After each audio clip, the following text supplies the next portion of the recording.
Welcome back to another Boxscore Geeks show. Same week or different week, same recipe as last week, which is just going to be man, off my game, Brian. Round 2 of the playoffs and Game of Thrones. So let's get to it, and then a little bit of Mental Samurai mixed in the middle.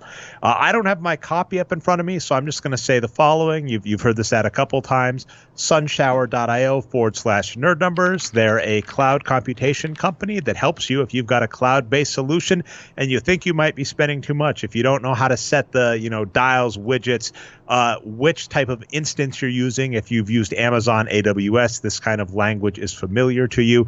If you think you're spending too much, if you haven't configured it properly, if you want to see if you can configure it better, sunshower.io. And then, like I said, if you do /nerd numbers, it lets them know we sent you. I'll try and come up with a new ad next time, Brian. There was some fantastic copy they sent along to me, and I guess we could just keep that going. I just didn't have it up in front of me for today. Or, maybe we'll try something new, or you and I could do, one of the improv ads that they do on, say, Harmontown. Oh. We could role play a sunshower.io situation. That'd be fun. Yeah, you could play the cloud instance. I could play the optimizer. It's pretty abstract, but that'd be interesting. Okay. Possibilities are endless. Okay, so let's get to the playoffs. I said we were going to go kind of least interesting to most interesting with a little bit of fandom mixed in for tie-breaking procedures. And then what I'd also say is last week, Brian, I blame / thank you. We actually got some engagement in the comment section. With apologies, this may shock the Boxscore Geeks listeners. Complaining to the refs and fouls. It was a story last week. I had some opinions on it, but I didn't care a lot. But there were some comments, so we will address them. But I will probably just do the, lazy managerial thing. And I'll just be like, Brian, what do you think? And then I'll play Pokemon on my phone. Sounds good. But we're going to do those later on, right? In the so I'm saying Golden State, yeah. Because our normal show format, we do last week on Lost at the top, and then we go on. I'm saying I'm going to move last week on Lost. There we go. End of the playoffs, because we're going to be doing that with Golden State Houston, and to bury the headliner, Golden State Houston will be our playoff headliner. I will actually want to say this, Brian, from a last week on Lost perspective, I realized after listening to last week's show. First off, I used the word argue / arguably, I think 3 billion times. 3 billion is my go-to, by the way, for the number I use for hyperbole as well, I've noticed. But if you had a drinking game and you took a shot every time I said argue or arguably, you died of alcohol poisoning about 20 minutes into the show. So apologies for that. We'll see which word I overuse on tonight's show.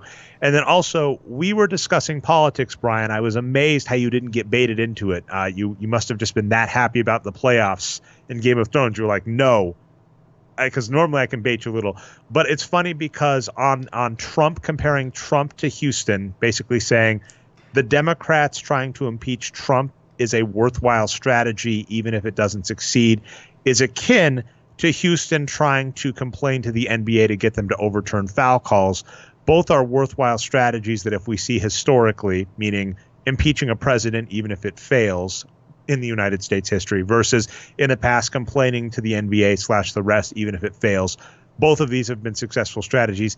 You actually agreed with me, but like I mentioned, I used the word arguably so many times. I think you said, I've heard that argument and I don't agree with it. You were like, I'm not agreeing with the first argument you said, but the second argument you agree with. And then, as I mentioned, you weren't baited into discussing it, so we didn't clarify. So I at least wanted that clarification made. All right, so Brian, the boring series, the one we hope closes out tonight, Milwaukee versus the Boston Celtics. Regress to the mean and then overcompensated. So Boston was briefly in this playoffs the only undefeated team. They tore through Indiana in kind of a weird way. As we noted, they were the favorites against Indiana. There just wasn't any variance in the series. It wasn't like Boston came out and just crushed Indiana. Boston came out and they're like, we're supposed to beat you. We're going to beat you. As has been my kick lately, I've been on a chess kick discussing chess metaphors on the show, Brian. If you go to chess.com, they have an engine that you can look over your games when you're done. And this last week, I lost to a 2200 in a tournament where I placed third. The 2200 placed first. And when I looked at the analysis, what was kind of refreshing is I watched, and there was just this steady little bar chart where they just steadily did better than me the entire game through. So I was like, oh, I didn't miss anything. I didn't play horribly. They just had a slight edge that they kept playing the entire game through. And that was Boston versus Indiana. Boston was better. And just every game, they're like, we're supposed to win here, we're going to win here. We're supposed to outplay you here, we're going to outplay you here. And they took it in 4. So it's kind of it was kind of boring in that regard. They shocked Milwaukee because Milwaukee shot horribly poorly, and then it snapped back. Giannis is playing MVP level. I made this comparison today. Giannis, first arguably of the show, I think the best player on the Bucks, best player in the league. I don't think we disagree with that. 62% true shooting and close to averaging a triple-double as he is wont to do. Kyrie Irving, arguably the Boston Celtics' best player, if not their best offensive high-usage player, 47% true shooting. So there is a major, major gap there. The one weakness we kind of thought there was Brook Lopez. And Al Horford is outplaying Brook Lopez, but it's just not mattering, and this series will likely be done tonight. Yeah, and that's mostly what I've been saying, at least on the show, and I think you have been as well, that Milwaukee just looks like the best team and like they're going to waltz through the East, and that seems to be happening. We can bring up the numbers here, but Boston did win the first game, so there was a little bit of question about what might happen, and who knows, it's 3-1 right now, and sorry to correct you, Dre, but that series is actually not tonight. Tonight is going to be so it's Raptors versus 76ers. But your point stands that it hasn't been that competitive so far. Boston has hung in there, shooting wise, and they are very good on defense, and they've kept Milwaukee's shooting down a little bit. But I mean, you know what I'm going to say about this, like. Milwaukee just has all these big players. They're going to win possession.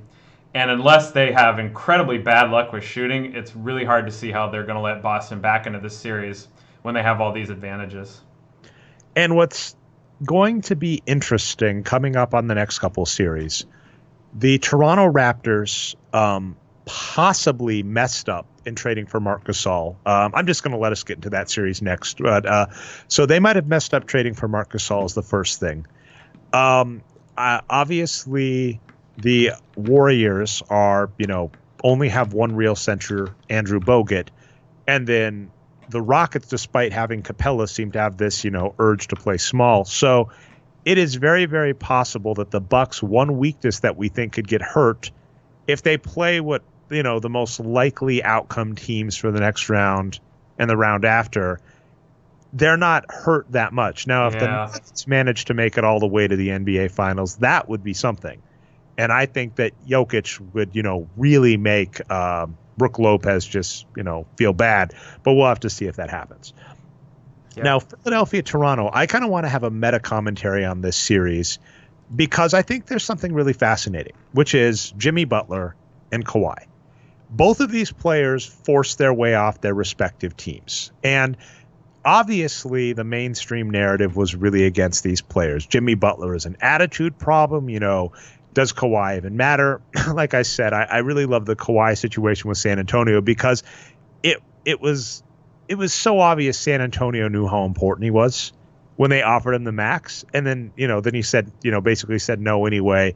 And, they moved on, but it was one of those where they showed their hand, right? They showed that they wanted him and he just didn't want them, which is amazing. But what's key is those two forcing their way to the East. And in some ways they didn't necessarily force themselves to the East.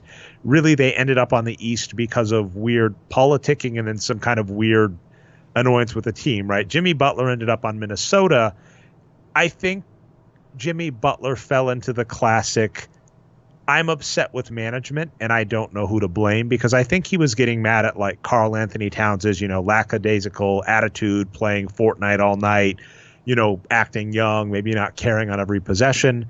When the reality is, if you had taken that Minnesota team as is and just replaced Andrew Wiggins with average, right? You turn Andrew Wiggins and Pat Connaughton. Am I saying that right? Connaughton. Yeah, on the Bucks, yeah. Okay, yeah. Pat. from the Bucks. That Silent T that's crazy. That team is arguably, second arguably at least of the night, that team is potentially a top 4 seed. So I think Jimmy Butler was frustrated. Obviously, Jimmy Butler isn't necessarily a stats guy to know that Andrew Wiggins is a poor player, though I think he was upset with Andrew Wiggins too. But I'm saying what's funny is he's like, I'm angry with Andrew Wiggins and Karl Anthony Towns. And I think many of us have had this where there are coworkers that irritate us. But if we break things down, there are coworkers that irritate us that get the job done and, help the company make money. And there are coworkers that maybe don't irritate us but don't help the bottom line at the company. I think that Jimmy Butler was in that scenario with the Minnesota Timberwolves, where he was upset with a coworker that was really key for success. Regardless, he forced his way off that team and in a happenstance way ended up in the East, right? So both Jimmy Butler, Kawhi ended up on major market East teams, and that is huge. And I think that is a funny point about the NBA, because that's better for the league. That's what's always funny. And like, for instance, right now, Giannis and Jokic, those two players are playing fantastically, and they really shouldn't be where they're at, right? Milwaukee and Denver are two horrible markets for a basketball team. So it's funny where there is a highly competitive NBA playoffs, which is good for the NBA, which is good for business, in two big markets, and it happened with everybody, the NBA, front offices, fans, kicking and screaming, saying, oh my God, what are these players doing? Where if the NBA was optimally run as a business, very much like if you took sunshower.io and had their optimizer look at how to properly allocate NBA team clusters. Ha! Organic, Brian, how do you like that? If you did that, it obviously would say you've allocated too many resources to bad markets like San Antonio. You really need to, move them to, New York, Toronto, as an example, Philadelphia. That's what happened, and that's what's amusing, because this series is highly competitive, and the two best players are in this series, I believe, are Jimmy Butler and Kawhi. And by the way, Kawhi, I got Spurs fan EJ Fisher to make a GIF of someone shooting themselves in the head today, because I said, looking at how well Kawhi is playing this series, if he had been in San Antonio the last 3 seasons, healthy, if he hadn't been zaza'd out against the Warriors, I think they got one more ring on him. Yeah, this has been a really interesting series. It's been very close. Philadelphia was doing okay at the beginning, but now it's 2-2, and Kawhi's definitely been the best player. Let's bring up the Bucks basketball reference page. So Embiid has been a really interesting player in this series. He's been playing hurt, I think, still, and a lot of people are saying he's not playing that well. That's true to some extent. Like, his shooting has been total crap, right? He's at 36% field goals. But if you look into it a little more, he has been getting to the line, and he's been shooting very well from the line. So his true shooting is actually a bit higher. So his offense is a little bit better than it seems, but he still doesn't seem quite like himself with the injuries. But and Ben Simmons has been a little better, and has played a lot of minutes, but hasn't quite been as good as he normally is too. So I think that's what Philadelphia needs, is for Embiid to somehow get healthy or play through the injuries. That could be rough. You're right about Gasol though, for the Raptors being a problem, and I'll add Ibaka to that. Those are two of kind of the worst big men in the playoffs, I would say, at least lately. But yet they're getting run out there all these minutes when all the good big men are getting benched. And it's noted last week's show, to get Marc Gasol, they traded Valanciunas and Delon Wright, and we would say it would make more sense to give Delon Wright and Valanciunas minutes as opposed to these people. And then that is what made me happy. Last week's show, after 2 games, I was like, Marc Gasol does appear to be a Joel Embiid stopper. Your take, which seems correct, was Joel Embiid's health has been faltering. And I mean, I'm gonna give 3 big takes, and we kind of get to win on 2 and lose on 1. So the first big take was with Joel Embiid, just in general. He is signed to a max contract, I believe, for 5 seasons, so like franchise player for the Philadelphia 76ers. And our take, when everybody was getting high on him and saying trust the process and, tanking is validated, is we went, this guy has not played a full season healthy. He has been shut down so many seasons, and I believe I'm going to try and get him up really quick in front of me just to see his career stats. But I think he has cracked 2,000 minutes one time in his NBA career so far, and he's on a max deal. And that's kind of problematic. And then, as you're noting, he's been, dinged up in the playoffs. Right before we recorded the show, I saw some people saying they saw his shoot around. He didn't look great. So after 2 games, it looks like Marc Gasol is slowing him down. And then game 3, Joel Embiid just comes in and bam, just puts on a clinic. So the kind of perspective I'll give on Joel Embiid is when people are arguing, see, he's proof that you tank for things, we go, he's very much in that Blake Griffin, Greg Oden territory where you get the right player and they're just never fully healthy. And that's just unfortunately not as, at this point, it's rough to say, but over the 4 years that they've had Joel Embiid's contract, a suitable veteran like Amir Johnson or Ed Davis would have produced more production overall than he has given them, which is unfortunate. It's not a ding. It's just saying this, whenever I see someone get super optimistic about a player, especially one with injury history, I go, slow down now. So there is that. I mean, and he has kind of bounced back. The second take, and I know you liked it when I was tweeting about this last week, is the Marc Gasol point. Because when it happened, what I said was it appeared Valanciunas was in this John Henson territory. To remind you, John Henson was a talented big for the Milwaukee Bucks who had very good per-minute numbers, but was really beat up and injured. And it looked like what they did is they said, we don't know if you're ever going to play again. You're healthy enough that we can trade you. We're just going to get something for you now, as opposed to not playing you because you're injured. And then Kenneth Faried, similar boat with the Denver Nuggets. Obviously, the right maneuver is go back in time and say mend the bridges early. But it was like, bridges have been burned. You're never going to play another minute with the Nuggets. We might as well trade you and get something. And basically, they offloaded salary and I think got a second-round pick back or something. So it's like, trading a player for something when they're not going to be healthy enough or aren't going to play with you for whatever reason is fun. And we're behind that kind of idea. The problem was Valanciunas goes to Memphis and starts playing like amazing. And I was like, oh, he could play. This was a mistake. Now then people are still saying Marc Gasol is playing well and he's going to be a Joel Embiid stopper. And then now it seems like what more has happened, and we this was kind of what we were afraid of, is we liked Marc Gasol in his youth, and we're like, he's just old and beat up. Actually, a funny player to compare him to is Paul Millsap. Paul Millsap played very well this season, is playing very well this postseason, and I'm like, he's overpaid, but holy cow, he is part of an amazing run for the Nuggets. This is great. I'm like, I'm so happy to be wrong. We overpaid him, sure, but he is a productive player, and I didn't see that happening. I thought Paul Millsap was done. He was still productive this season. Marc Gasol, it's like maybe he's still productive, but it looks like he's old and is just kind of maybe expiring because he is not playing well in these playoffs. So that's the take number 2, was like the Marc Gasol, this was a risk, maybe it's a bad one, and that's seeming to come to fruition. The one I'm feeling sad about, though, Brian, is I did like the Tobias Harris trade, and he is playing like garbage. Like, the reason Philadelphia is staying in it is J.J. Redick is shooting lights out. Yeah. But Tobias Harris, this wing that they got to shoot, 40% true shooting in this series, so ouch. Yeah, no, the defense has been picking up in all these series, and I'll give Nick Nurse a little bit of credit here because, I'm just saying Embiid's not playing well because he's hurt, but that's a guess on my part. Like, maybe I don't know enough about coaching to say that Nick Nurse has found something about Gasol that is helping, to keep Embiid's numbers down. Like, maybe that's actually happening. So, maybe I need to go watch Coach Nick's, not Nick Nurse, but, Coach Nick of B-Ball Breakdown, go watch his videos a little bit and find out more. But, even if a coach were to say that's true, it's hard to justify how bad Gasol's been on offense.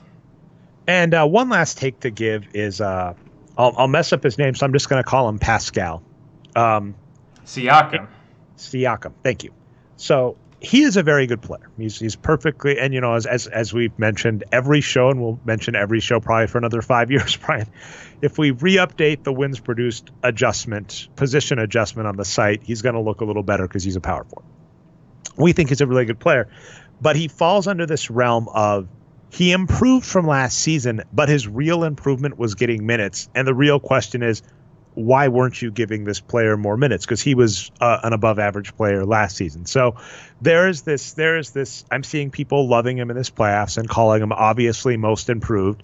I would argue, and I know it's not going to happen, Giannis deserves most improved over Pascal. Yep. But his improvement is really being on the court when he wasn't before.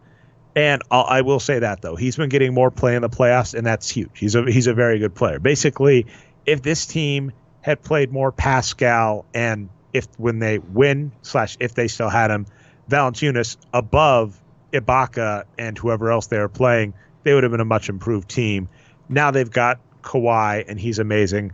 I will need to look because I was going to say I don't know how Kyle Lowry's been playing. I forgot to check his advanced stats for the series. Yeah, he's not shooting well. This has been a redundant theme for the playoffs, but I think he's at least like passing and defending all right.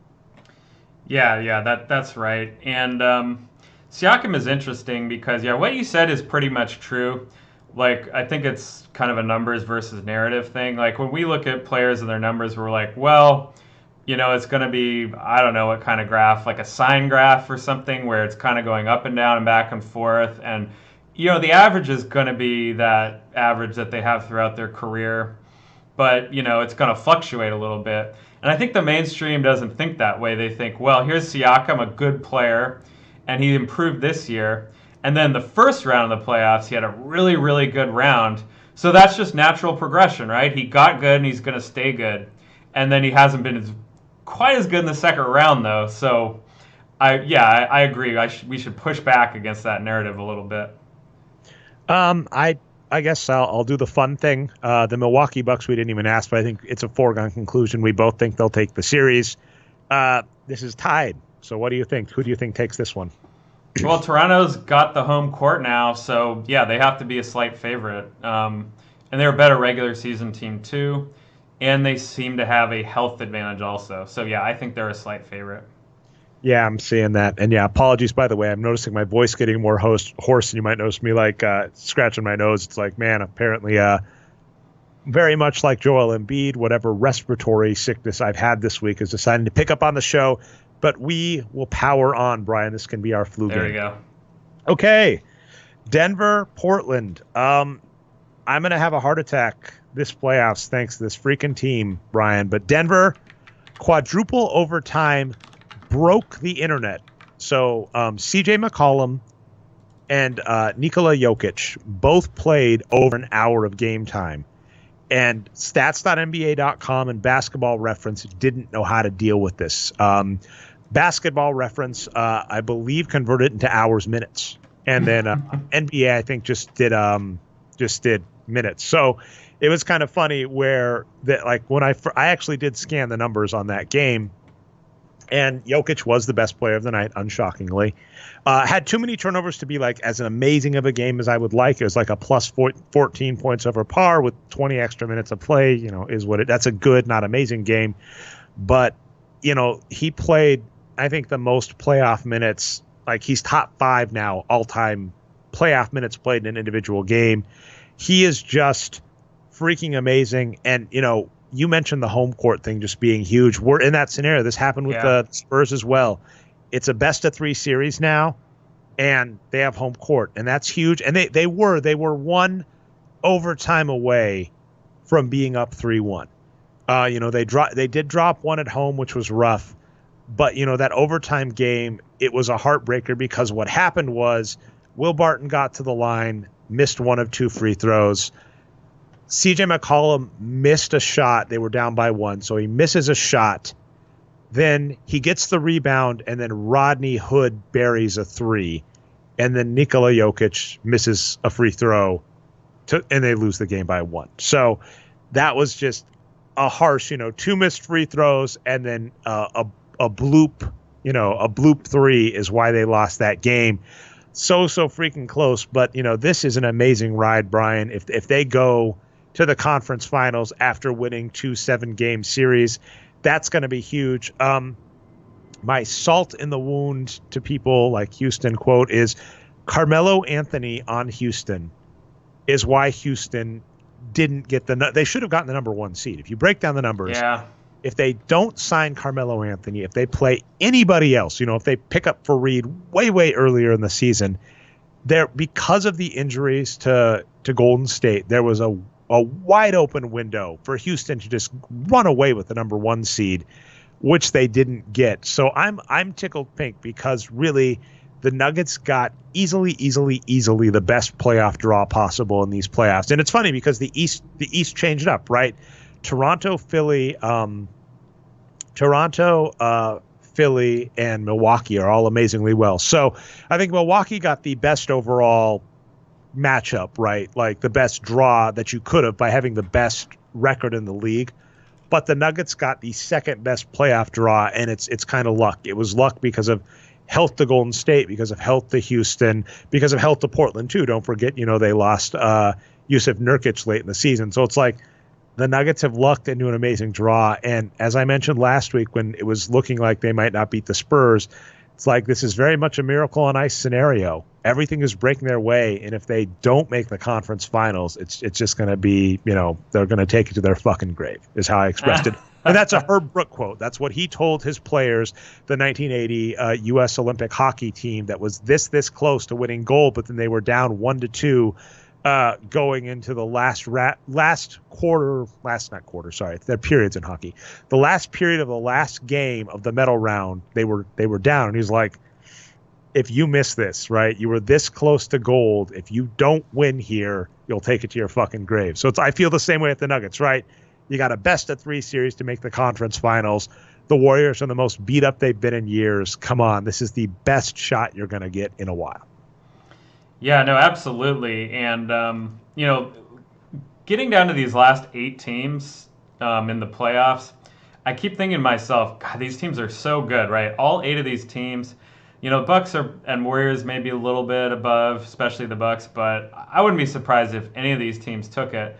Except for Portland, they're a little bit surprising, right? Nurkic was hurt, and, maybe OKC wasn't the best team, but I would say Portland is definitely the weakest of these 8 teams by far. So, yeah, Denver must be very happy to get them. But let's just pat ourselves on the back again like we always do. Cantor is filling in pretty well for Nurkic, right?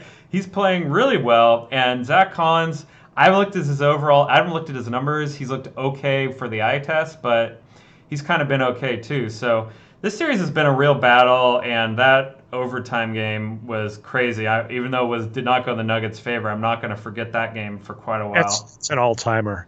By the way, just because this is what teams like to do, Tobias Harris is shooting 2 for 2 in this game. Already has 5 points, but he's MVP. And then Pascal is doing really well, and Kyle Lowry's shooting really well. So, let's get to... I want to say one more thing about that game, though, Dre. If you remember how it ended, they brought in Rodney Hood randomly after the same 10 players had been playing for like 2 overtimes in a row. And he was fresh, and he just made a bunch of shots, right? And that's a very small sample size. We're like, well, maybe he just got lucky. Maybe it's not because he was fresh. But I'm all for teams, definitely shortening their bench and playing their best players as much as possible. But when you're starting to get into overtime, I kind of like rotating the players a little bit. And Jokic was able to play 65 minutes, but would he have been more effective if he had only played 55? I don't know. It's a tough question. It's at least worth looking at a little more, I think. Interesting one. And yeah, we'll just have to see what happens. Okay, last series, and then I'll be honest, I haven't really examined these comments as much as you have. Oh. Houston versus Golden State. So when last we talked, Houston was in a 2-0 hole. Now it's even. Same point. Golden State has home court. You were a little happy in that we were kind of worried this might deteriorate quickly with how the reffing might go. You're kind of happy with where it's ended up. What I'll say is interesting is that Harden is playing not terribly, but looking at Harden's playoff numbers for the last couple of seasons, he is definitely a cut below the regular season. Now, I mentioned to someone on Twitter today, and I brought you up. I said, Brian, the cold calculating analyst, will probably just say, you know what? Small sample size, tougher competition, who knows, right? He's a volatile player. He takes lots of threes, and then his game relies on free throws. So there's a lot of variance that can happen there. It's probably just that. That's not a horrible take. In fact, I always bring up the book Moneyball a lot, because there are things that didn't make the movie. In the book Moneyball, there's a scene where Hatterberg comes in to ask, the egghead group that runs all the stats and films or whatever about a batter versus pitcher scenario that's coming up. And he asks how he's batted against this upcoming pitcher. And they're like, you're 2 for 16 against this guy. And he's like, wow, not very good. But the easy counter is you're like, well, if you were 4 for 16 in a walk, that's, if you were 4 for 15 in a walk, that's not that bad. Or, 1 or 2 more hits completely changes the dynamic of that outcome because it's just too small a sample size. So the same becomes true of James Harden. There can be 2 or 3 games that he took 30 shots and he missed 5. And they might have been good shots. One of my favorite gifs is of Nick Young, the in and out 3, where, he does that afterwards, and then it comes out and he flips his back. One of my favorite ever. There are a lot of good-looking shots that just, don't go in. So it's maybe small sample size, but James Harden still isn't playing at the level we think he can. And he's kind of come back. He's regressed to be better, not worse. And then, of course, there's a possibility that Steph Curry's injured. I don't know about the rest of the team. So it's interesting where things are going. D'Antoni might be trying to play smaller, but Capella still seems to be playing well. So I'll let you chime in on where you think this series is going, because I really have nothing, and I'm just happy that the free throw controversy hasn't heated up. Yeah, that was a pretty good way to frame this series.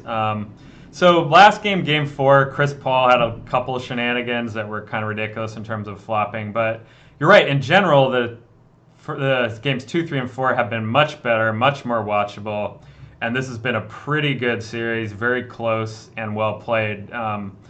Again, this is eye test kind of stuff. It's hard to say, in a small sample, but it seems like defenses have been pretty good, like playing really hard, contesting a lot of shots. Maybe there's some contested data we could look into to see if that's true, but I think that could be part of the reason why teams aren't shooting as well. Is just good defense. And you're right, Curry did injure his ankle earlier in the series, and Klay Thompson had an injury as well, and they're both shooting really poorly. So is that related? Who knows? It's really tough to say. I mean, I expect Curry to come back and shoot really, really well once he comes back home. He's been on the road with the Rockets. So, we could look into the numbers a little bit here. I was noticing the shooting is in the Rockets' favor, actually. They're ahead by 3%, which is pretty significant, 55 versus 52% effective field goals, so that includes threes. And as usual, they're attempting more threes, too. So it's been a really classic Golden State versus Houston battle in terms of offense, right? Someone, might have been Zach Lowe or someone like that recently, wrote an article about how they have diametrically opposed offenses, and it's really true. Golden State is the purest style of offense. They're looking to pass a lot, get everyone involved, take a lot of mid-range jumpers, and just get open shots and cuts to the basket, right? Whereas Houston is the calculating team, like we like to say. They just take threes, they go isolation, they don't care if they're contested at all. So it's pretty much gone that way, and Golden State stayed in it because they've been winning the possession for the most part. But local Warriors watcher Sam Esfandiari had a really good point that I agree with as well. The winner of the rebound battle has won all 4 games in this series, right? So possession has been really important, and not just offense and defense. And you brought up Houston's small lineups, and I think that's the thing to watch going forward. They were able to out-rebound Golden State in Game 4 using that lineup with 4 guards and P.J. Tucker for quite a bit towards the end of the game. And I think that's kind of a mirage for them. If they stay with that lineup, sure, it seems pretty good on defense, but Durant and Green and all the Warriors' bigger players are just going to crush them on the boards. And so, yeah, for the Rockets' sake, I hope they do go back to Capella, and don't play that four-guard lineup anymore. But as a Warriors fan, bring it on. Yeah. I will say I did go through all the comments. Here's going to be my take. Awesome job. So this was Entity Abyss, Jay Gunter, Brett, Al S, Lacemaker, DG22. Great comments, except for maybe Lacemaker, but good comments all around. So I'll let Brian chime in. If you want to touch on Lacemaker, I'll respond to it. This was in response to last week's show, which was very heavily focused on the Rockets and free throws, etc. So I want to let Brian get the last word there. And then, as I mentioned, I was a little quieter because I was like, I should at least catch up on the comments because, as I mentioned, I skimmed them before and wasn't super interested. And the style, and as you were talking, I did look it up. The only real player that takes a lot of mid-range shots on the Warriors is Kevin Durant. Mm-hmm. And I will say this to Kevin Durant. It's something that I mentioned last week about how good he is. He is amazing at shooting from everywhere. He is such a good player. So I really don't care what happens. Anybody that doesn't believe that Kevin Durant wasn't an amazing boon to this squad is just fooling themselves. Yeah, no, that's definitely true. And, most of these comments are all about the fouls and flopping. And I don't know, we touched on that already. I think it's mostly not an issue anymore. So hopefully that stays true.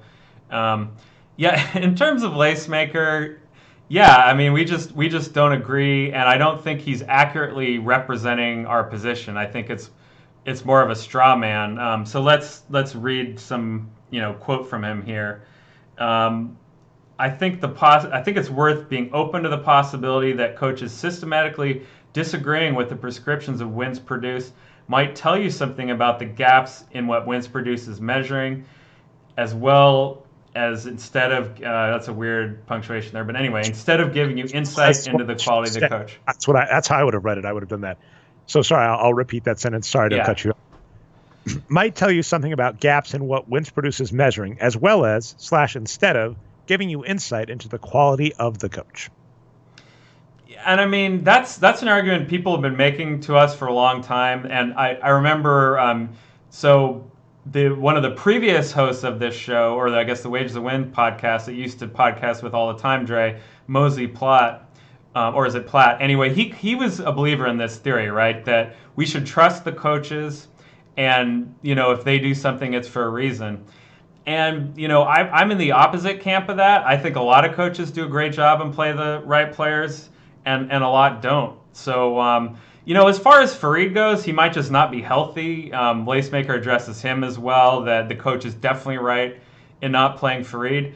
But here's the real thing. He says, every successful coach, there's a clear trend away from what WP identifies as a dominant strategy, putting as many big rebounders on the floor as possible and getting rid of low-efficiency shot creators. The second part, yes, you should get rid of low-efficiency quote-unquote shot creators. The first part, I don't think represents our argument at all. We don't think you should put as many big rebounders on the floor as possible.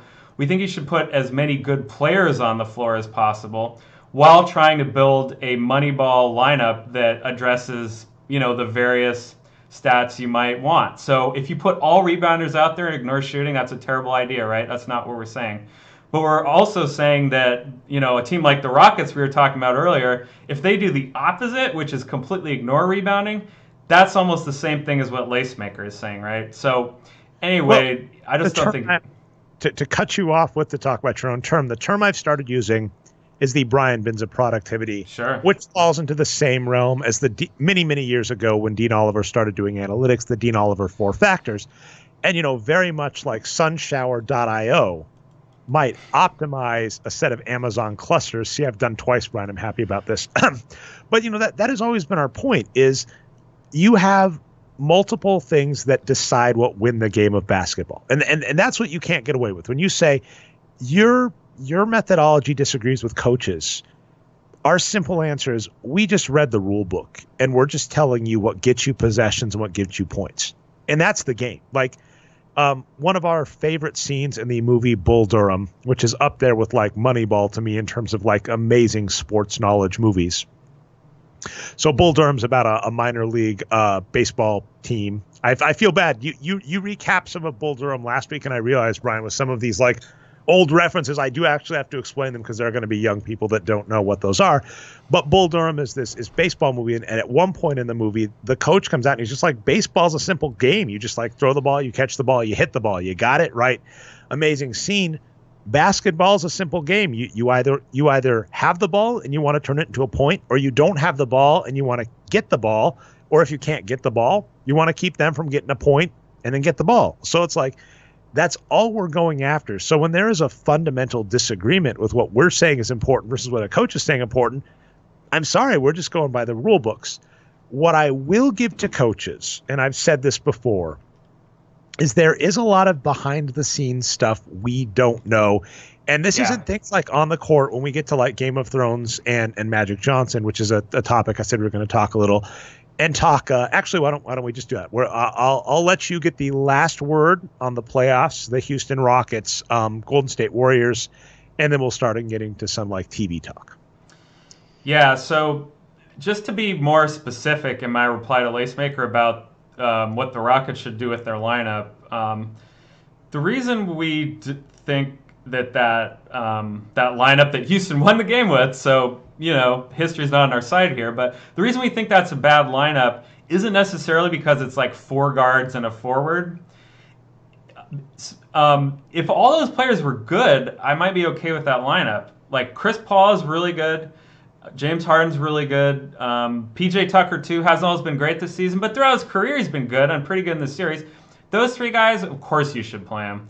The problem is Eric Gordon and Austin Rivers, right? Gordon, I know, is stinking it up. Rivers, I'm not as sure. I think he's been a little better, but under a smaller sample of minutes. And come on, you don't trust Austin Rivers, right? Even if he has been good. He's just never been good for an extended period of time in his career. He's never put together a full season of average or above average basketball. So those 2 guys, if you want to go small, play Daniel House instead. Daniel House Jr. had a great year.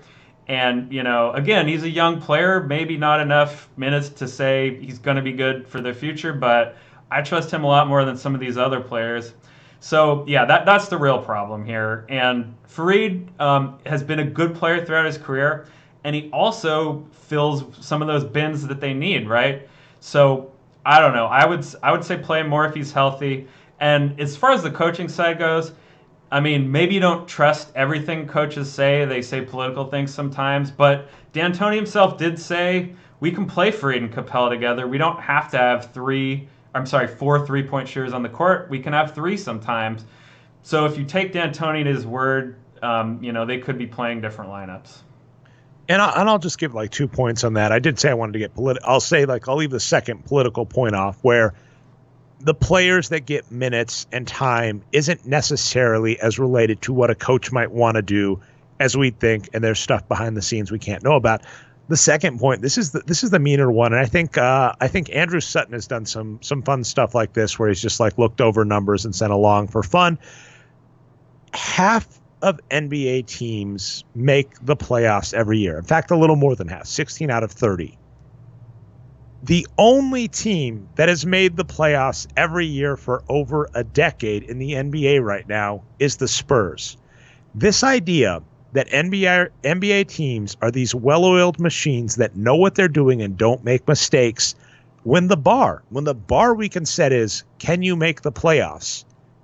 When only one team in the NBA can really pass that bar is ridiculous. And even the Spurs we've thought have made mistakes in some areas and aren't perfect. So I guess that's the other funny thing to me is they're like, when you say, because we always end up in this weird boat, right, Brian? When you're trying to argue what you think versus what the quote unquote experts think. If you look at the track record of the experts and then what the data says, that's one thing. And that's what bugs me. And people are like, I have this homeopathic recipe that can cure cancer. Ignore your doctor who, studied oncology at the best schools and works in the best place. You're like, you are so freaking wrong. But when it comes to sports and you go, most of these coaches have losing records or not even great records, and the numbers say they're doing things wrong, and the couple teams that are doing things right do things that you like, that's where the disconnect comes from. And what's funny, as I always bring up, it was funny how that narrative in baseball caught on really, really quick. Oh my goodness, we're not doing things right. The numbers say we're doing things wrong. Let's go for it. I was arguing about this on Twitter today, Brian, the Kobe assist. In basketball, when the analytics came along, people got upset and are like, wait. What if missed shots are bad? We've been joking that this season there's been analytic studies coming out about how like rebounds are good and shooting efficiency is good. And we're like, welcome to 10 years ago. Really? Interesting. Well, I remember that was like Tom Haberstroh. He came out and he was like, oh, that's right. Rebounds matters more than 3-point shooting. Everybody's concerned about 3-point shooting. It's like, oh, shocker. When the Wins Produce formula came out years ago and says, hey, looking at the rule book here, rebounds are good. People are like, you guys overvalue rebounds. So, my final thoughts on Lacemaker's argument is it just lacks nuance, right? Because what I think he's trying to say is Houston's a really good team. They've been really successful, and D'Antoni's been a really good coach, and his offenses have helped change basketball. So therefore, because they're really good, everything they're doing is really good, right? But we can dig down deeper than that. We can look for nuance. We can say, well, yeah, D'Antoni's offense is good, and he has good players like Chris Paul, James Harden, and Clint Capella. But then there's also some bad players, and if they've replaced those bad players, they would have probably gotten the number 1 seed this year, right? So, let's be a little more rigorous and look for nuance. That's all. And that's always the thing too. It's fine to. We're going to talk Game of Thrones, and we might be critical of it. Like, you can like something and still have critical thought about it. I want to get a brief tangent in here and promote some of our own stuff. So you go over to Nerd Numbers. I actually did a Let's Watch of Chris Ye's Mental Samurai run. I'm going to put this in the unfortunate Game of Thrones spoiler territory. It's been out over a week. If you've been on Twitter and follow me or follow Chris, you already know Mental Samurai themselves has done it. So we're in spoiler territory first for Mental Samurai, then for Game of Thrones. Apologies, but Chris Ye is a Mental Samurai. He won on the game show Mental Samurai, and I did a Let's Watch, and I did it blind. And I will confess, I was fooled by clever editing. I don't know if you know this about reality TV show, Brian. Yeah. Reality TV shows, in clips of upcoming things, they've learned that astute viewers like myself watch closely. And so I was watching these clips, and a couple of them had Chris in them, and I was like, oh, crap, he loses. I was like fairly certain by how they edited them together. Yeah. That was incorrect. Chris Ye won. He won Mental Samurai. I did a Let's Watch of it, which was really fun. Really liked his run. I have some comments on it there. You can go over to Nerd Numbers to check it out. I wanted to kind of talk a little bit of blitzscaling, which is his book about how like small, lean startup companies can get the edge in business and kind of what happened, because I did a Let's Watch of Chris Ye's run. I put it up on YouTube. It's a 13-minute clip because his full run is 13 minutes. I watched it. It got taken down in about 5 minutes. You noticed that to me because I passed it along to you. I said, hey, I just posted this. You said it's already yanked. And it was yanked by WBTV, which if you examine the hierarchy of who owns Mental Samurai, it's up the chain, right? It's not the company that makes Mental Samurai. It's not Fox. It's not like one level above Fox. It's like multiple levels up. It's a conglomeration. And the funny thing you pointed out is like this is the is it Millennium, right? It's Digital Millennium Copyright Act. I believe that's what, yep. DMCA. And you've noticed this has been annoying and happens a lot on YouTube where videos get yanked quickly or whatever. And it's kind of a bummer. So it's not on YouTube, but I did host it locally myself. But I did just want to get this note in there where I don't bear any ill will. I understand why a company like that would do it. But it's funny where this is a show on the bubble. We were talking pre-show, Brian, where essentially its ratings aren't good enough to just greenlight a season 2. So it's in political land. So when we were talking the NBA and why coaches play certain players, even if we say, why on earth would you play those players? It's very similar in television land. When a show is on the bubble, it can hit a land where essentially an executive might be a fan of the show. Someone on the show might have a certain amount of clout. That kind of thing can happen. That's where Mental Samurai is residing right now. And we'd say, man, having people promote your show is huge. And you should prefer to do that as opposed to just going with we're a multi-billion-dollar company. Anybody touches our property, we smack them down. That's where we'd prefer to be. And that is one place where like a small company might have an edge, where you find these people that like your product and are like, oh, let's find ways to make you grow our product. That was the subject of Malcolm Gladwell's book, Blink. I think he brings up like mavens and one other, I forget what he called them, like one other term, people that spread your stuff. You want influencers might be one of the terms he's thinking of. I think that's a popular term as well. Yeah. But that's the funny thing, where I did think this was a very blitzscaling moment where I went, oh, this is where a more nuanced small company has the edge because they can interact with consumers. Of course, the huge edge, I was looking this up, Mental Samurai is on the bubble because it's only getting like 1.5 million viewers. That is so many more viewers than anything else. So I've got no real leg to stand on. But that was a bummer. But if you want to see me react to Chris Ye's run, you can go to nerdnumbers.com. It was going to be on the Boxscore Geeks YouTube channel, but as I mentioned, that got taken down. Yeah, I don't know if how much you want to talk about his run at all. I haven't talked to him yet directly. So here's kind of a thought.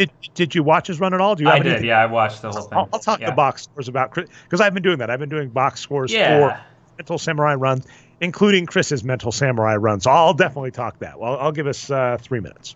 Yeah. So a few of the questions he had were really difficult, I thought, especially like the crossword ones. I don't know what that's called. That's tough ones to work through because it takes a lot of time, right? But did you feel like overall he had a lot of easy questions that let him breeze through to spend more time on the tough ones, or not? Do you think he had a fair amount of tough questions? So I do have the edge on this show where I've been watching it forever. So what I would say for Chris's run, and I fell in the same boat as him, is the questions that really have a good chance of sinking you on Mental Samurai, there are two boats. One is the memory tower. So memory challenges are tough. So those have been traditionally you just either get it or you don't, right? That's it. Well, it's not even that you get it. Well, like as you get it or you don't. They're just more challenging, and it can be harder. Where one of the memory challenges is called Blackout, and they can show you a video, and basically you have no idea what to focus on. And I've had some of these where I'm looking right at what they ask, right? Like they're going to ask you what number is here, and I was looking at it the whole time. And there are other times where like, what was the picture in the top right corner? And you're like, oh my goodness, I didn't realize there was a picture in the top right corner. So those are hard. And the other one is gaps in pop culture, because the show does have pop culture in it. So with Chris Ye's run, when you say easy questions, what I will say is he got a good run in that none of the pop culture questions were gaps in his knowledge, because two places that sink really strong competitors. A lot of these questions are like Mensa questions, SAT-like questions. So if you're someone that's really good at that type of question, a lot of these you're really good at. I love used to play this game like the word scrambles, right? Where they jumble up 6 words, basically Boggle, and you try and find as many words in them as possible.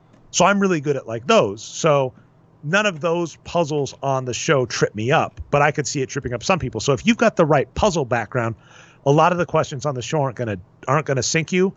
It could be either pop culture or memory. And so what I would say on those, the memory questions and the pop culture, 2 of the memory questions Chris got out of 5 were really easy ones. They're ones that I've noted just don't sink people. But the pop culture questions were in his wheelhouse, and that's key. And so I think he did have a fortuitous run, but he capitalized on it. So you know what I think it is, Dre? I think Chris and I are like very similar age, and we're both, tech nerds from the Bay Area. We probably have the same pop culture strengths, right? And I think Chris in general is just very strong in pop culture compared to most people. So yeah, when he's been on this show, we always end up talking business and the Lakers, of course.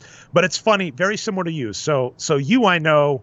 Like I said, I was really impressed last week at how you didn't fall for my political trap. Because I knew it would take too much time. you love politics, and I can get you to talk my ear off about politics. I know you were really happy. You're really happy every time we get Jonathan Weiler on the show. Chris, whenever he's on the show, if like movies come up, I notice we go down a tangent. We haven't really followed it ever because we always have so many other topics. But yeah, Chris has that, and I noticed that too. So on Chris's run, I basically said, I was like, oh, this is a Dre run, as in I know all of the stuff that would be required through it. What I did mention on my own Let's Play of it, or Let's Watch, right, is I was trying to play along, but I also realized I have a camera on me, the same camera that I record this show with, and I was going to talk it out. And I was like, if you watch me just going, all right, that's cabbage, 5. Oh, come on, Chris, this is easy. And I mean, I did do a fair amount of, oh, come on, Chris, this is easy. I did say he got megabyte, terabyte, gigabyte. Yeah, that was the easy tech question, right? You saw that, and I know we were like, if you miss this question, You will never live this down. But he didn't. He knew it so well, he kind of chose to show off, which I enjoyed. It's the right call. He needed to show that question. So I think it was kind of a coincidence, though, because, it's the military guy that had a pretty nice run on that episode got a military question, too. So I think everyone just kind of got a little bit lucky there. Yeah, and I mean, I'll say for Chris, that the one piece of credit I give Chris that I hadn't really mentioned as much as other people is Chris did a fair bit of double checking. And when you watch me review people's runs, I'm highly critical of people wasting time. Yeah. But what Chris did was important is he wasn't wasting time because he knew the answer. What I've seen other people do, my cat agrees. What I've seen other people do is they get a multiple choice question. Of these three, pick one of these answers. Or there is a true or false question on the show. And some people that have made it to the second round, have made it and they guessed. They admit that they guessed. But it's like, I just got to guess and go on. And I've even said from a permutation standpoint, because one of the challenges on the show is to put things in order.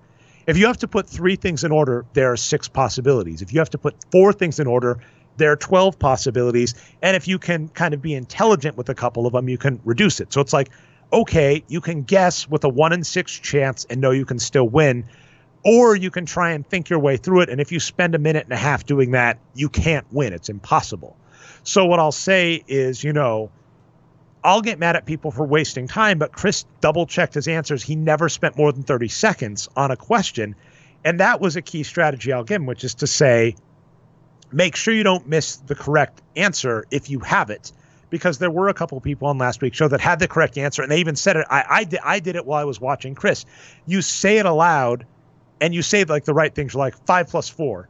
And the guy on the math question, right? He knew the answer, but just said it wrong. He said that, and anytime you see someone say the required information aloud to answer the question and get it wrong, it's brutal. And that happens way more than you think. So me doing the Let's Watch of Chris, when you were asking how easy, I'll say all I had to do was put a camera on me and tell myself that I had to talk aloud as I was watching.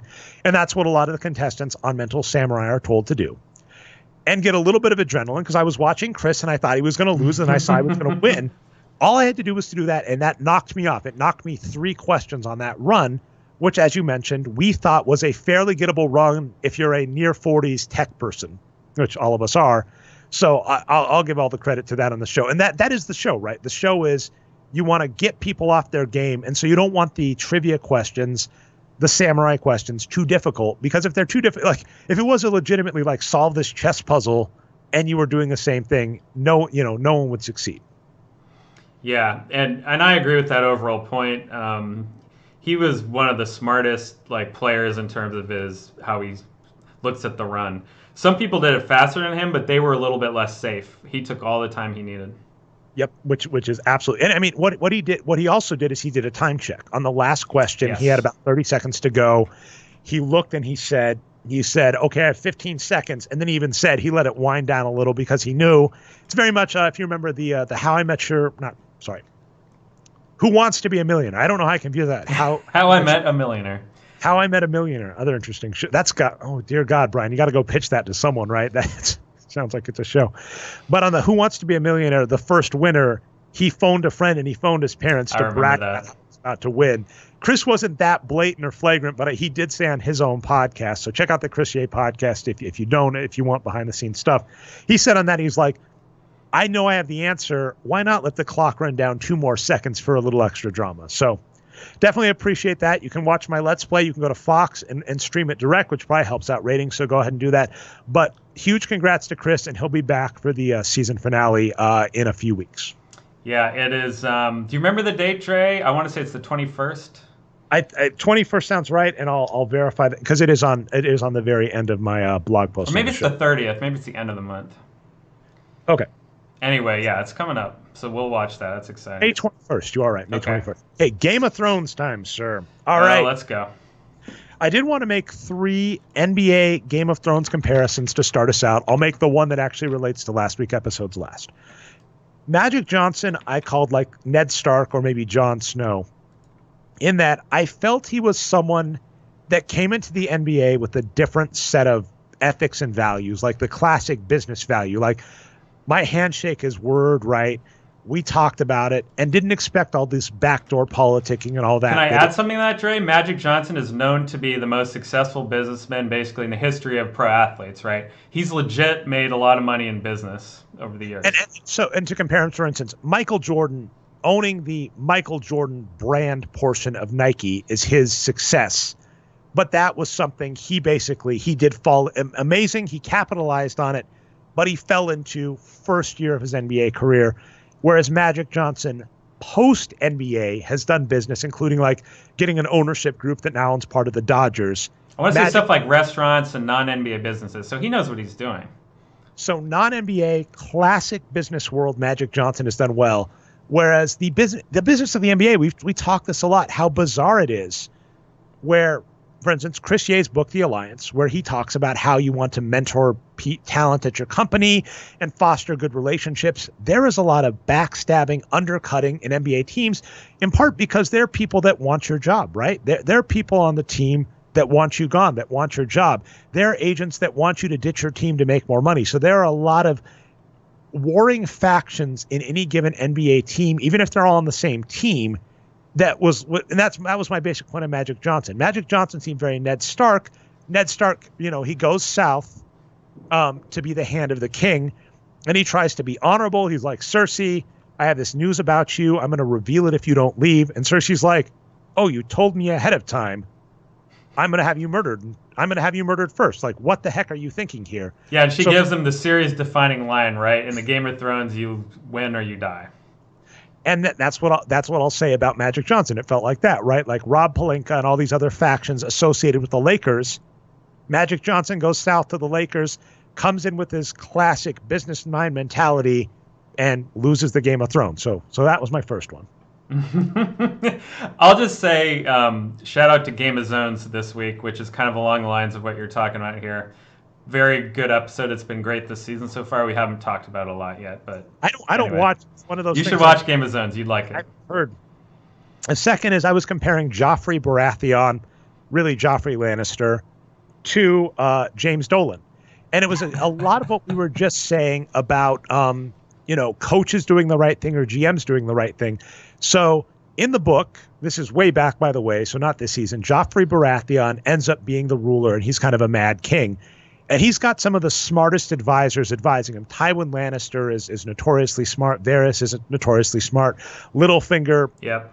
Similar thing to basketball. Even Pycelle is still around then, right? He's a player. Okay, so all of these really smart advisors, and just repeatedly, they're like, here's what you need to do with Ned Stark. You need to use him as a bargaining chip. And he's like, no, I'm going to kill him. And I'm going to kill him in front of his daughter.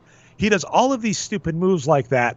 And that reminds me of NBA teams, particularly James Dolan. By the way, this last week, James Dolan, some of the investors in the Madison Square Garden group are suing him because they think he's spending too much time with his music group and not enough time focusing on the Knicks. Whether or not that's good or bad, I don't know. Did you look at some of the numbers, Dre? They toured like hundreds of cities or something in 2017. So it seems like a valid lawsuit.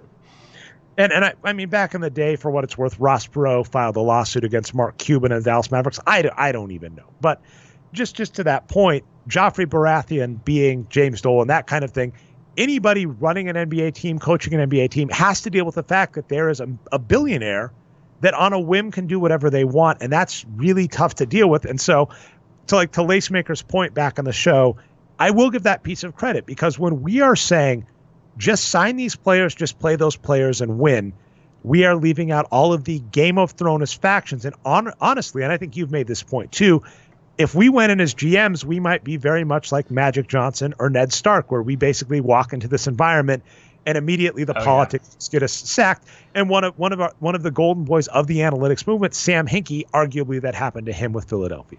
I would listen to Varys and Littlefinger if I were involved in the NBA, Dre. That's all I would say. Those are the guys you need. All right, the last one I was going to compare a cup of coffee to Steph Curry, and that'll let us stop this week's episode. So I've noticed some people slamming Steph Curry's playoff numbers this season, and then some other people wisely noticing if you look at his playoff numbers this season, he's above 60% true shooting, still shooting great. I think you said he had the game winner in game one against Houston. And what happened, so it's already gotten digitally removed, but on HBO's Game of Thrones, a Starbucks cup of coffee was on one of the tables in a dining scene, and it made it all the way through, and it made it into the final cut, and it was the talk of Twitter the night Game of Thrones was airing. And the problem is Game of Thrones is a multi-million-dollar show with thousands of actors, right? I mean, with all the extras and stuff, thousands of actors, thousands of hours in CGI, all of this. It's a huge, complicated thing.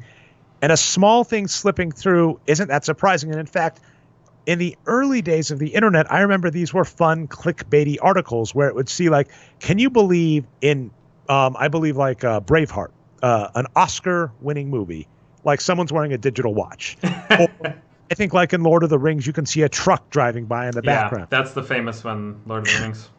And so these mistakes happen all the time. But the difference we have now is everybody being able to live stream something, live stream with DVRs, right? Because I can pause, right? I can watch Game of Thrones live-ish on my, because Amazon's HBO, it comes out at the set time. So it comes out at 9 p.m. I can go watch it right when it's released. But I can pause it. And that's what people are doing. And I think Curry's the same way. In the old days of the NBA, in the Michael Jordan era, we didn't have instant access to the play-by-play box score data as it was going on. And then we didn't have instant access to a forum to go complain about it, right? I could write into my local paper to say, can you believe Michael Jordan's stinker of a game last night? And by the time they printed my op-ed, Michael Jordan has played another game or two, and everybody's like, what the fuck are you talking about? But that Game of the focus on the coffee cup, which is a minor blip that is easy to happen, and I saw lots of people on. I follow lots of film-related people. They're like, this kind of stuff happens, and sometimes in editing, it's like the only good take we have is this, and filmmakers actually know about mistakes in human cognition where there are things we'll overlook. We just don't notice. I didn't notice the coffee. Dre, I'll tell you something. I worked in film briefly in film production. And what that's called is cheating. So what that means is you can film something in a way that is not realistic at all. Like someone will be on the other side of a room in one shot and then teleport to the other side of the room on the other. But if you film it and edit it the right way, it'll look right on camera. So that's what that technique is called, cheating. And then actually, the Cracked podcast has done numerous things on this. Christopher Nolan is a master of knowing this kind of stuff. The example they've given is if you watch the Dark Knight Returns, this whatever the second one was with the Joker. He's chasing the Joker on his bat bike, and it's daytime. He goes to the tunnel. He comes out of the tunnel. It's nighttime. Now, it's possible it was a really long tunnel, and it's late in the year, so sunsets are quick. But more realistically, it's a bad cut. But they want that fight. You want Batman at night. But it doesn't logically make sense to start in the day and there. So you have to do some editing, but he knows that's going to fool you. And there are lots of things that can do that. So it's like the reason this Game of Thrones thing worked is you've got millions of people watching on a few of them. Like this was very much what I was saying about Mental Samurai with some of the memory questions where if you're paying attention to a Let's Watch, right, they're showing you a brief YouTube clip. And if you're just not focusing on the right area, you miss that question. If you have 1,000 people watch that, at least a couple of them are going to be focused on the right area, just kind of happenstance. So the same thing is true of Game of Thrones. Maybe I'm looking down at my phone, I look up, the coffee cup's there, and I notice it. That's really what happened. And I mean, that's just really the end of this. And then it's like, and then the ability to broadcast that immediately to everybody else. That's the change. So it's, like I said, very much like Steph Curry, where I would say, Steph Curry isn't playing badly. It's just that we all are watching with a magnifying glass at the same time, which is different than years ago. Yeah, and that's true. But he has been shooting poorly from three since the injury. And yeah, we talked about this earlier, right? I expect him to bounce back. I think he's moving okay. I'm not too worried. I think it's going to be a good rest of the series. I really hope he doesn't quite bounce back this season, but bounces back next season okay. And the Nuggets finals. That's what I'm hoping for. I'm a bit more of a homer than you. Brian is one of the more even-keeled homers. Game of Thrones, a few things I wanted to talk is just a friend of mine had the same take. I think you might have had the same take. This is becoming a popular one. I kind of just want Cersei to win at this point. Yeah, me too. So for you're watching, you stayed to the Game of Thrones section. So last week's episode, what happened? Kind of a rerun, by the way. It's kind of funny how this has happened on other popular shows where there's a plot point and they just repeat it the next season. So last season, Dany has Asha Greyjoy's ships, right? She's got the dragons. She's got the Unsullied. Actually, she's Asha in the books, Dre. She is Yara in the show. They changed her name. Whatever. Weird. Yara. Okay, so Yara in the show. They've got all this stuff going on for them. And they're like, we're going to do this blitz and just take out Cersei in one foul swoop. And then what happens is Cersei leaves, what is the Lannister homestead called? I forget the name. Casterly Rock. So leaves Casterly Rock undefended, sends her army to attack Highgarden because it's undefended because they're attacking, takes their money, and then and that happens. And then that basically just happened again where they've got this big army coming and then Cersei ambushes them on the sea with basically... Jon Snow and Dany never scout, do they, Dre? They always get ambushed. It's the, hey, let's send this big army that away and just hope that it doesn't get ambushed. It has happened now 2 seasons in a row is the point. But so it went from being they have this huge edge to basically they're kind of even. One other editing point, cheating thing that no one else brought up, this was from Jason Pargin, who writes over at Cracked, was if you look at King's Landing, if you look at the wide angle shot that we see of it, it's on a coast surrounded by a forest. And the coast isn't very big. Yet, in the show, Dany, Tyrion, and a group of soldiers march up on this huge beach up to the wall. And that's not the norm. And in fact, if you remember, when Stannis Baratheon was launching his attack on King's Landing, it's a very shallow beach, right? So it's like they cheated there. No one else seemed to notice. But in the show, now we have this going on where, it's very even and they're coming up to King's Landing. And who knows what the heck's going to happen. But like I said, I'm rooting for Cersei at this point. Yeah, I'm rooting for her too. I do not think she will win, though, just based on reporting and interviews with George R.R. Martin, where he says, I want to have a bittersweet ending. So to me, Cersei winning is not bittersweet. I think for fans, that would just be bitter. That she would have to die for it to become bittersweet. So, I wish that she would win, but I don't think it's going to happen. I like this episode a lot more than the internet did, I think. Me too. It's weird how it was weird. No, I was just going to say most of the complaints were kind of stuff along the lines you were just talking about. Continuity, which is, again, like stuff the script doesn't... Continuity is another very jargony word. Sorry to bring that up, but there's basically a person that works on a movie called a script supervisor, and there's other people that work on continuity, and their whole job is to just make sure that all the scenes come together, and you don't have, like what you're talking about, it's daytime on one side until nighttime on the other, right? So I saw a lot of complaints about that, especially around the ballistas, the scorpions. Like, how could they be so accurate? How could they not topple the ships over that they were sitting on and things like that? I don't give a shit about those kind of complaints. Another big complaint was in the final scene. Why did Daenerys just walk up there in firing range and then have her dragon on the ground too? Like, why didn't Cersei just fire and kill them all? That was kind of a weird setup, but I just don't care about those kind of breaks in continuity. I like how this set up for the next episode. It seems like they are going towards not necessarily Mad Queen Daenerys, but maybe evil. I don't know if she'll be crazy or just evil but not crazy. But it does seem like she's going to break bad and be at odds with Jon, and that will be an interesting way to end the series for sure. So a few notes.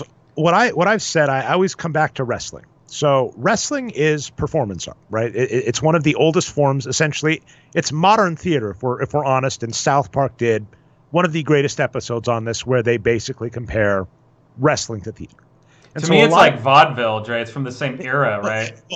Wrestling is born in vaudeville, and so it follows the same stuff, but it's stuck around, right? We don't have like old timey muscle men and swim or whatever. Yeah. But we still have wrestling.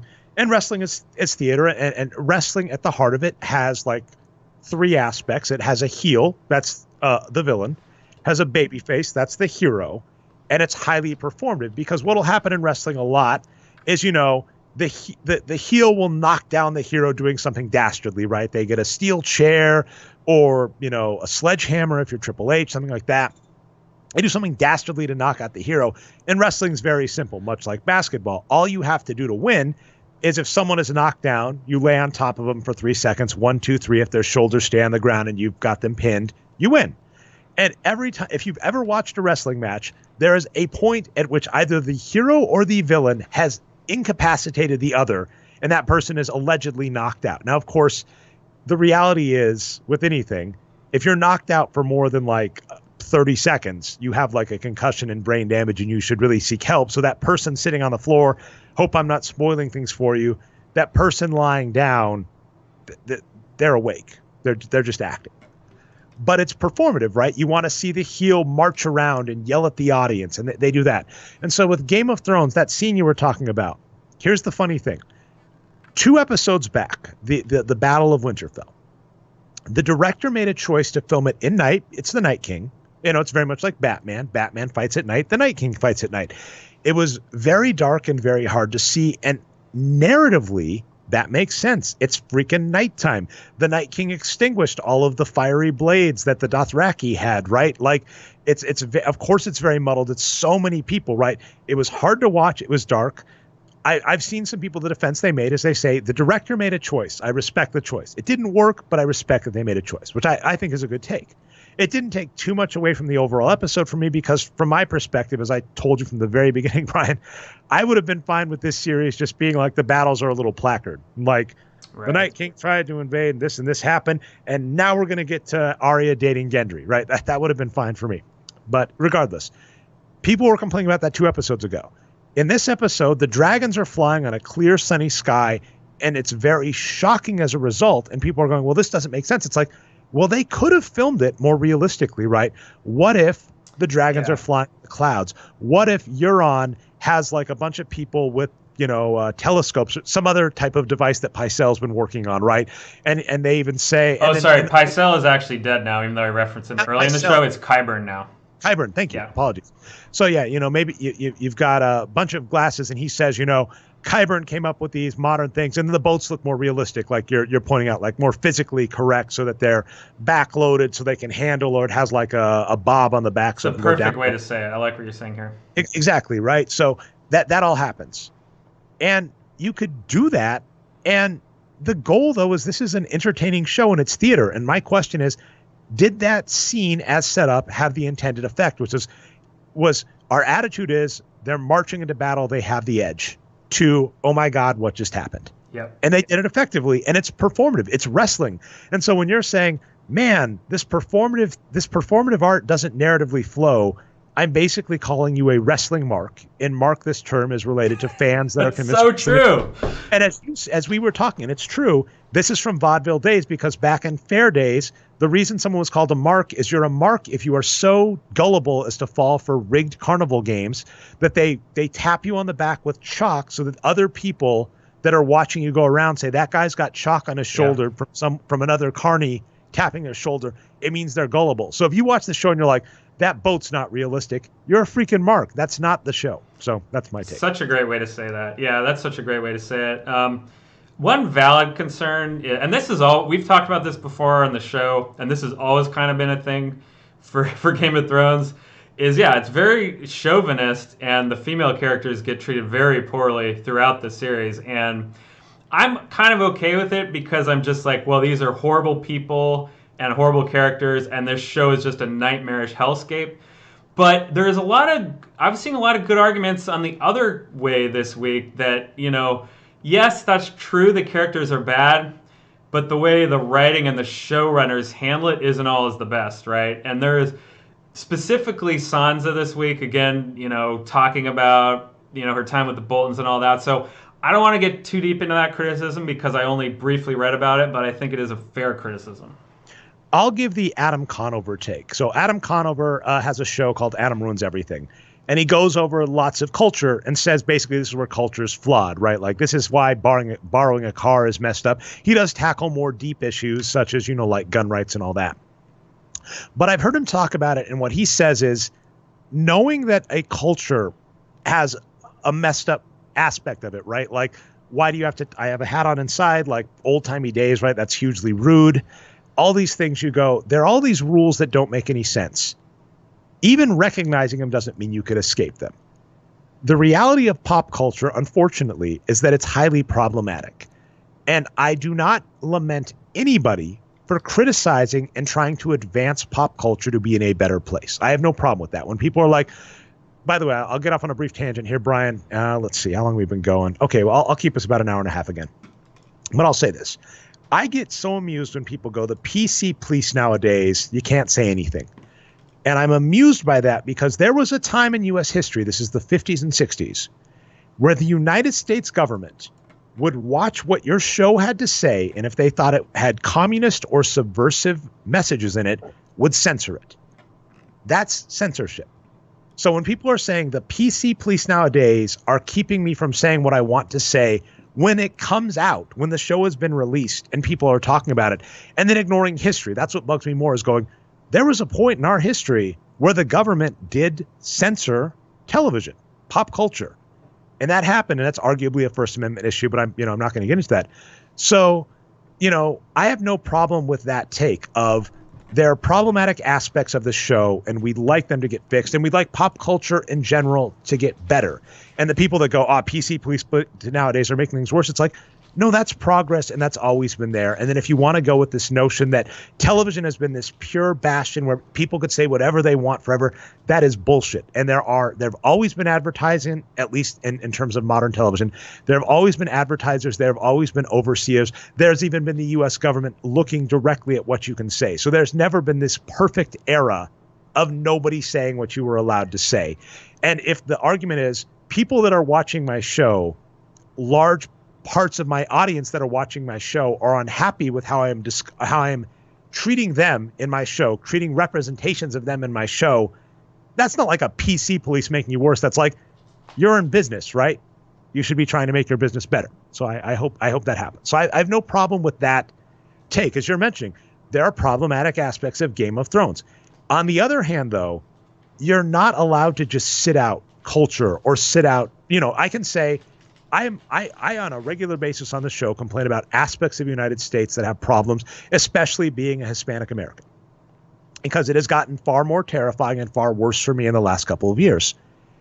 But I don't get to just say I quit. And in fact, a lot of times the I quit, there's like no place to go. When you say, I'm just not going to watch popular television or go watch popular movies or go read popular books or go, listen to music. It's like, there's nothing that says you have to sit out.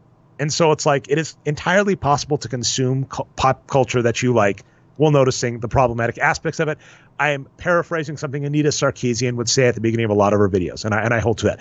But I want to get us back onto stupid Game of Thrones theories to end on, Brian. Yeah. I want to say the following. We were saying we're Team Cersei. We should get jerseys for next week's show, Brian.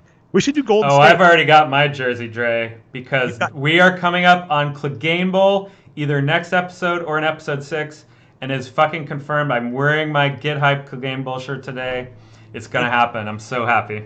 So, especially with how last week's episode ended, it seems more apt that Arya and Gregor Clegane, the Hound, seems apt that they're both going to die. I really hope Clegane kills the Mountain first, though. I don't have... it's funny. For as much as I love Clegane, I do not have a horse in that race. I would be happy with either of them winning. Yeah, I'd be fine with the Mountain winning. I think almost everyone's rooting for the Hound. The Hound is one of the best characters in the show, right, Trey? He's had a long character arc, and he's changed a lot, I think, or shown different sides of his character. So he's such a great character, and he has all the great lines, too, right? He has all the great one-liners. So everyone's rooting for the Hound, but... I like the Mountain, too. I like, how he beat Oberyn Martell. And, yeah, I don't know. It's hard for me to pick a side in Clegane. Yeah, by the way, one of my favorite cheating moments in the show is there was someone making fun of Cersei on the show. Like, they sang a song insulting her. And they turn around the corner, and the Mountain is waiting there, and he grabs him by the head, crushes his skull. That's right. So the same cheating moment. People are complaining about this coffee cup. You think about that. You're like, so the bodyguard of the queen is just hanging out near the square. Yeah, that was a courtyard, right? It was wide open. There's nowhere he could have been hiding. So the Mountain managed to walk to this courtyard with no one noticing, hid around a corner, was able to fully hear the song, wait until that person left, and then killed him. And you're like, wow, no one had a problem with that. So anyway. That is that. I was also going to say other point about the show, why we're rooting for Cersei is Danny and John are just so freaking stupid. So on this show, to recap two things that happened, Daenerys decided that she was going to legitimize Gendry and make him the head of the house of Baratheon, because obviously all of the major Baratheons are dead now. Stannis, Renly, was there one other? Oh, obviously Robb. Were those the only three? Only three Baratheon brothers? Those were the three Baratheon brothers, yep. And then obviously even though they've been established to be the incest children of Jaime and Cersei, Tom and was it Marjorie? Was that her name? The daughters was Tom and Joffrey and Myrcella. Marcella. I think it's Myrcella. Yeah, they're all dead. So obviously it kind of prudently makes sense to make that house is gone. The Mormonts are gone too. That'll be interesting to see what happens there. So it makes sense from that perspective, but that means he has a legitimate case for the throne.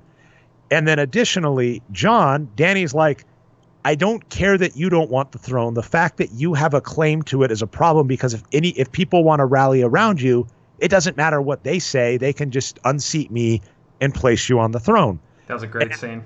That is not, her take is not incorrect. And she's like, the only way this works is you promise not to tell anybody. And he's like, well, I have to tell Sansa and Arya.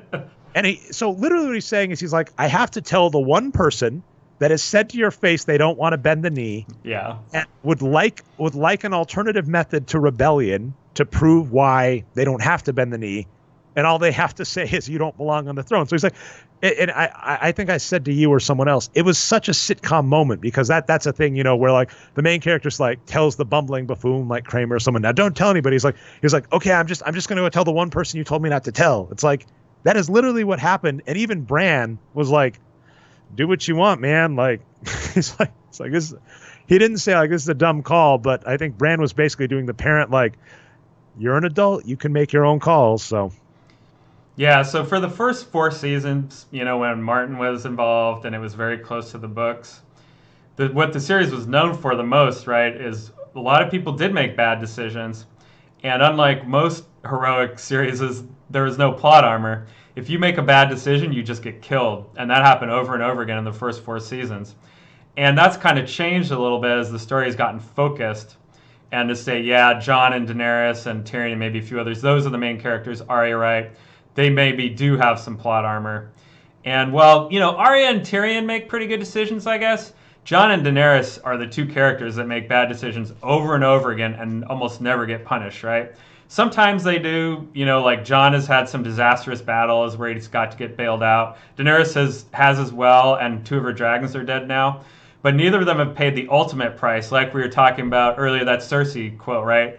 They haven't, paid with their life for losing the Game of Thrones yet. So it seems like they're just going to continue making bad decisions, and I think both of them are going to be dead by the end of the series.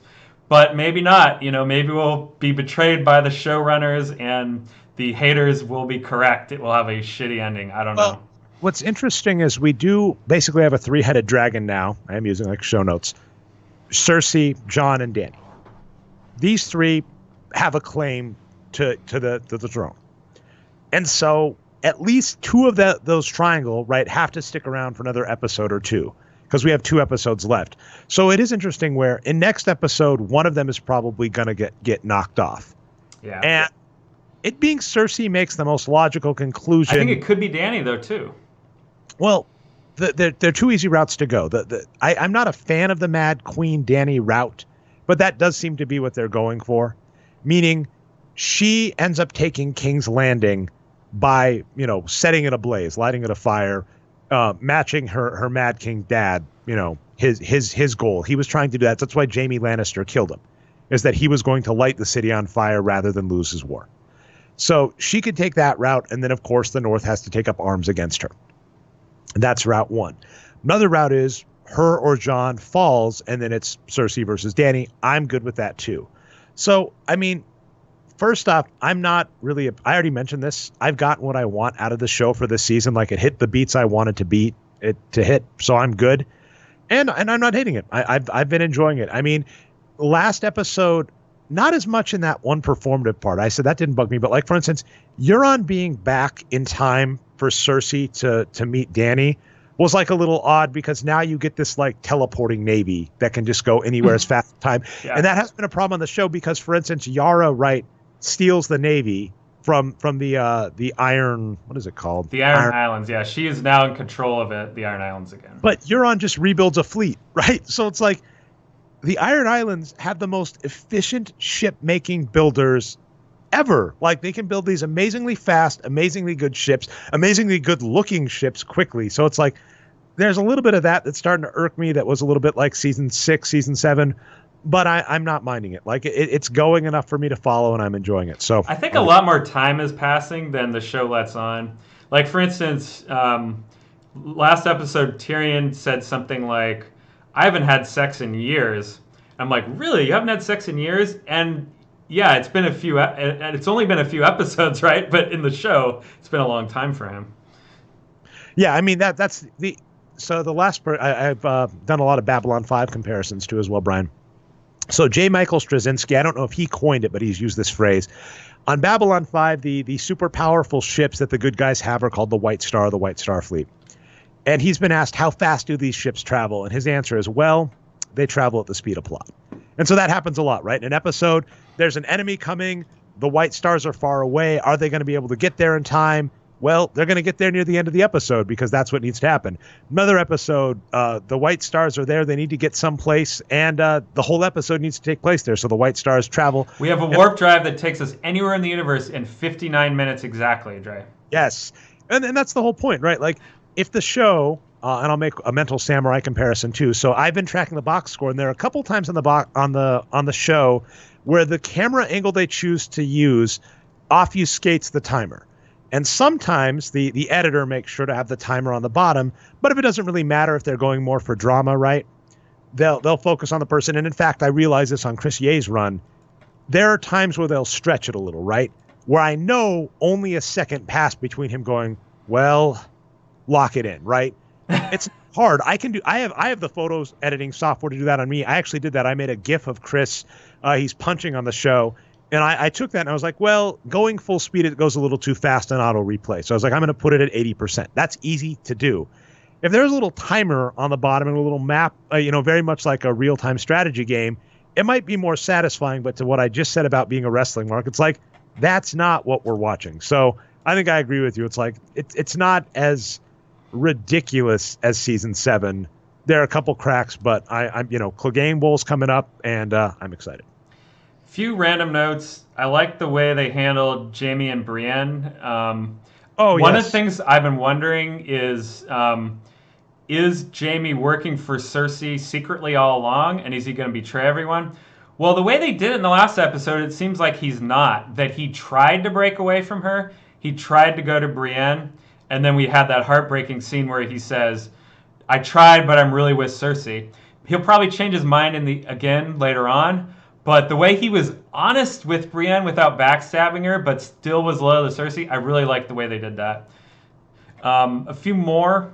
The Daenerys-Jon relationship is really funny to me because Jon likes her more than ever, it seems. He keeps doubling down on her, even though all the other characters keep telling her not to trust her.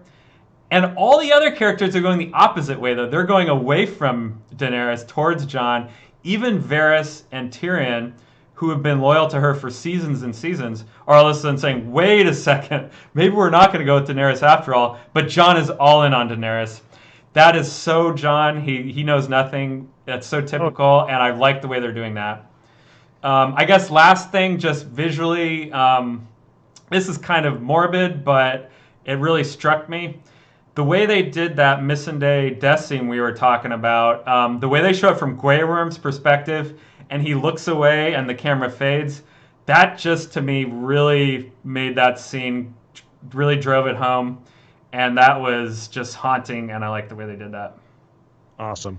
And I mean, it does. Cersei does fall into like the Joffrey thing. It's like you have a pawn that you could use politically, and you didn't. Why not? But then, of course, we'll have to see. I mean, as you've noted, we've ended with an episode where she's got a capital with a bunch of weapons pointed at a standing army. I mean, that'd be one way to end the season really quick. She just kills them all, and then season 5 and 6 are her and Euron deciding what to name the baby. So. Most people think she's gonna go the Seth Rollins route, Trey. She's gonna burn it down. Love it. All right. Well, anyway, that has been this week's show. Sorry I've been going long, but it's Game of Thrones and NBA playoffs, so don't worry. We'll go shorter once those both end. Anyway, I've been your host, Ray Alvarez, aka Nerd Numbers. With me, as always, Boxscore Brian, who you might know as Brian Foster. I don't know why I messed up the order of that. You can find us at the Boxscore Geeks show on iTunes and Stitcher. We're boxscoregeeks.com online. And you can find us at Channel Nerd Numbers on YouTube. And we go live every week, twitch.tv/Nerd Numbers, usually on Monday at 8:30 p.m. Eastern Standard Time if there's not a playoff game. Sorry the streak kept up, Brian. Every time Brian skips a show to watch a Golden State Warriors playoff game, they lose. Well, so you watch the Bucks. All right. Well, and the Bucks did win. Okay, maybe the curse is broken. Anyway, we'll see you next week and hope your Game of Thrones characters and NBA teams do well.